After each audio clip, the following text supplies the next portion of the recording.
নমস্কাৰ, মই সকলো অসমবাসীকে মোৰ ফালৰ পৰা শিক্ষক দিৱসলৈ শুভকামনা জনালোঁ। আজি আমি জেনেৰেল নলেজৰ কেইটামান কুৱেশ্যন আলোচনা কৰিম। তাৰ ভিতৰত প্ৰথমটো হৈছে আঞ্চলিক কফি গৱেষণা কেন্দ্ৰ ক'ত আছে?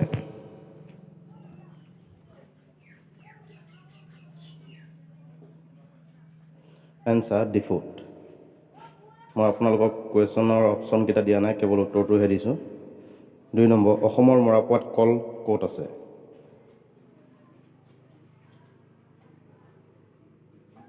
এনচাৰ শিলঘাটত।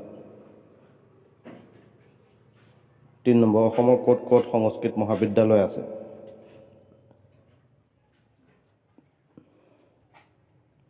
গুৱাহাটী আৰু নলবাৰীত।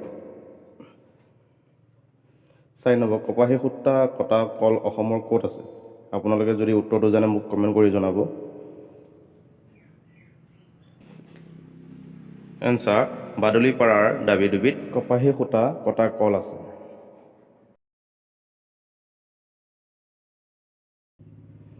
5 নম্বৰ, বিশ্ব স্বাস্থ্য কেন্দ্ৰ কোন ঠাইত অৱস্থিত? এনচাৰ চাবুৱা।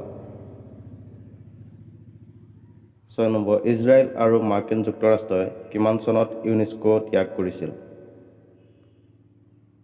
এনচাৰ 2019 চনত। আপোনালোকৰ যদি ভাল লাগে চেনেলটো ছাবস্ক্ৰাইব, লাইক, কমেণ্ট, শ্বেয়াৰ কৰি দিবলৈ নাপাহৰিব। আমি এতিয়া 7 নম্বৰলৈ আহিছোঁ। 7 নম্বৰ, কাটাৰ ৰাষ্ট্ৰই কিমান চনত অপেক ত্যাগ কৰে?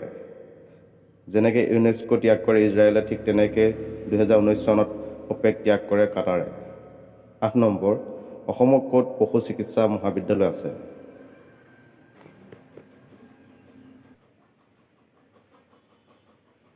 গুৱাহাটী খানাপাৰাত পশু চিকিৎসালয়খন আছে। অসমৰ ক'ত হাতী দাঁতৰ বস্তু তৈয়াৰ কৰা হয়? এনচাৰ বৰপেটাত। আজিৰ আমি অন্তিমটো প্ৰশ্নলৈ আহিছোঁ। নম্বৰ 10, উন্নতি প্ৰকল্পৰ সম্পূৰ্ণ নাম কি? এনচাৰ ইউনিস্পেচ নানো ছেটেলাইট এছেম্বলি এণ্ড ট্ৰেইনিং। ধন্যবাদ। আজিলৈ ইমানে। আপোনালোকৰ ভাল লাগিলে চেনেলটো ছাবস্ক্ৰাইব, লাইক, কমেণ্ট, শ্বেয়াৰ কৰি দিবলৈ নাপাহৰিব। জয় আই অসম।